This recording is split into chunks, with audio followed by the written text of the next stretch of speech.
So over the last few years, I've noticed that black people, they don't want to push the positive narrative. They only want to push the negative narrative. I've noticed over the last few years, I've seen and experienced slyly and blatantly that black people don't want to push the positive narrative. They only want to push the negative narrative. So, not that I could find the comments, but I've seen a few comments on TikTok over the last few months and that, and certain man, they've said, oh, why don't you jump on this podcast, or why don't you jump on that podcast? You'll be perfect for it.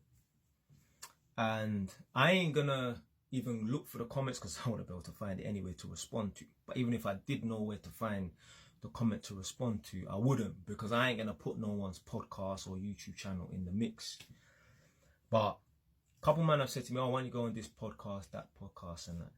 You know, the hosts of these podcasts, they know who I am, you know. Like, I can think of 3 right now that have podcasts. I know one of them definitely knows who I am, because one of them has actually posted one of my old school videos on their Instagram page. A next one, I've left a comment underneath the video. Like me, I'll never ask to go on no one's podcast and that, but I've left a comment underneath the video. And then another one, I know someone somewhere must have sent one of my videos to this guy, like, yo, you should get this guy on, yeah, because he is perfect. Like, yeah, man ain't done no long prison sentences or nothing like that, but man's still a reformed criminal, you understand? And yeah, man don't get no invite or nothing like that. And I know it's because they don't want to push this narrative that you can come from the gutter and truly make something of yourself. Like, I see these guys go on these podcasts and that, and they say, yeah, man, I'm just on the positive thing and whatever in here. But they're not doing nothing. They're not doing nothing. Like, no young youths can learn from them. You, watching this as the viewer, you wouldn't want your son to learn from this brother here. And certainly not me. First and foremost, furthermore, I wouldn't even want to be friends with this guy, let alone want my son to follow him. So they will try and get these people on these podcasts and that, and try and pretend and act like, oh yeah, man's on a positive thing, he's doing good and that, but really you're not doing nothing. Like, I wouldn't want to trade places with you.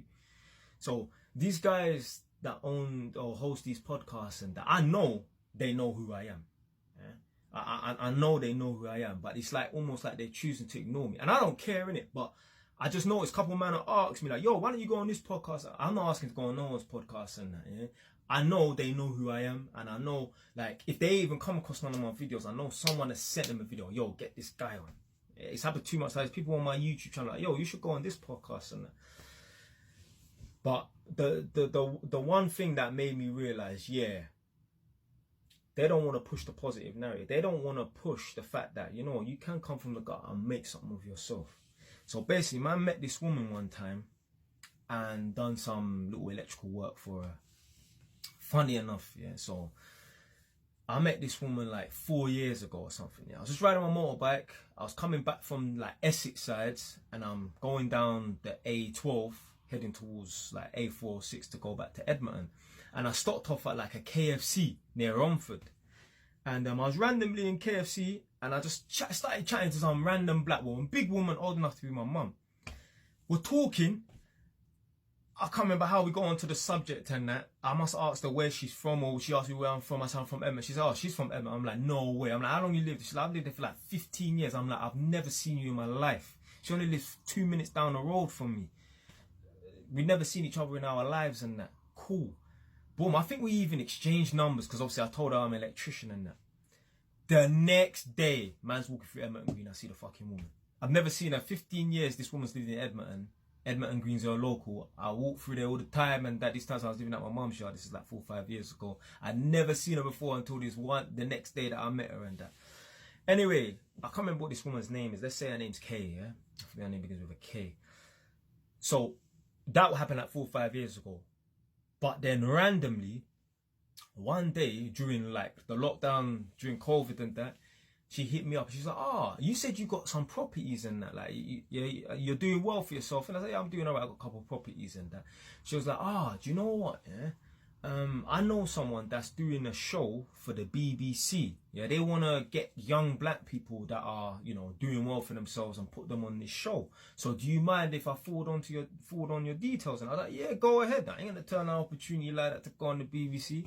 So I was like, yo, forward on my details and that. A couple of days later, I got a phone call from a guy that was like doing the recruitment, or one of the producers for the show that's gonna appear on the BBC.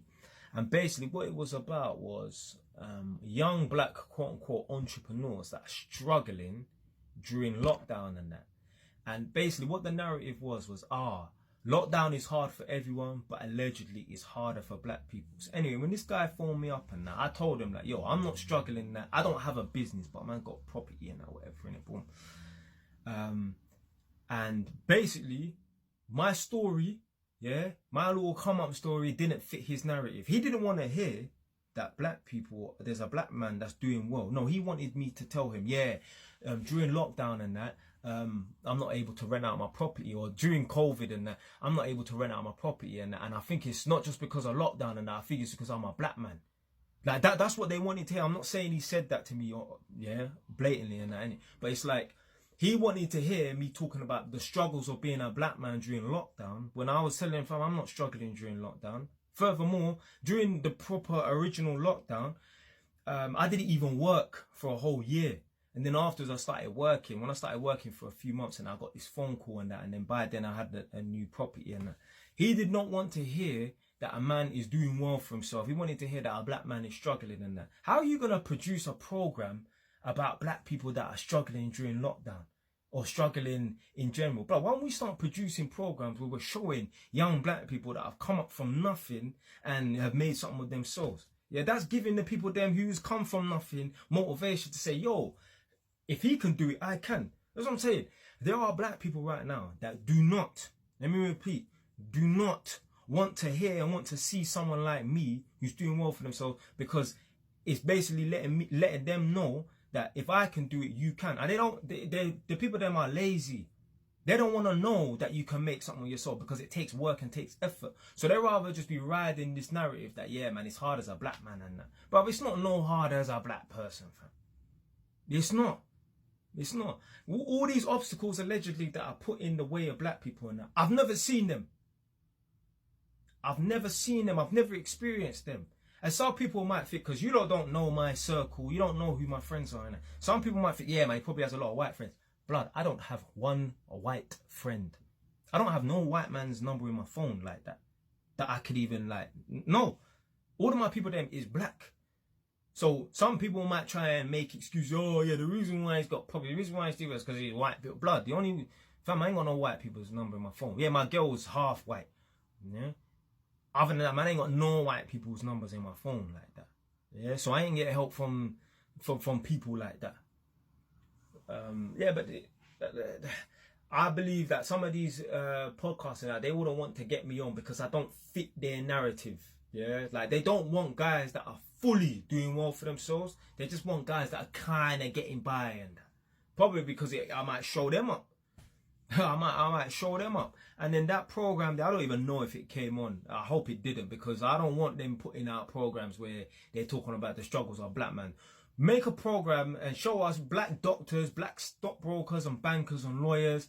Show us black men that have come from nothing, gone to jail, and you get me, he's turned his life around, running his own business, or got property like me. Let's make a program about that. Forget about making a program about black people who are struggling during lockdown, or struggling in the, what did a man ask you to do? Make a video about the black rental market. I'm not making no damn video about no damn black rental market. It's all an excuse, man. So, yeah, man, I just noticed like they just want to run with this narrative, like, yeah, black people are struggling and that. Not all of us. Yeah, maybe you, not me, fam. Well, that's it for today, man. Stay wise. Ton, no.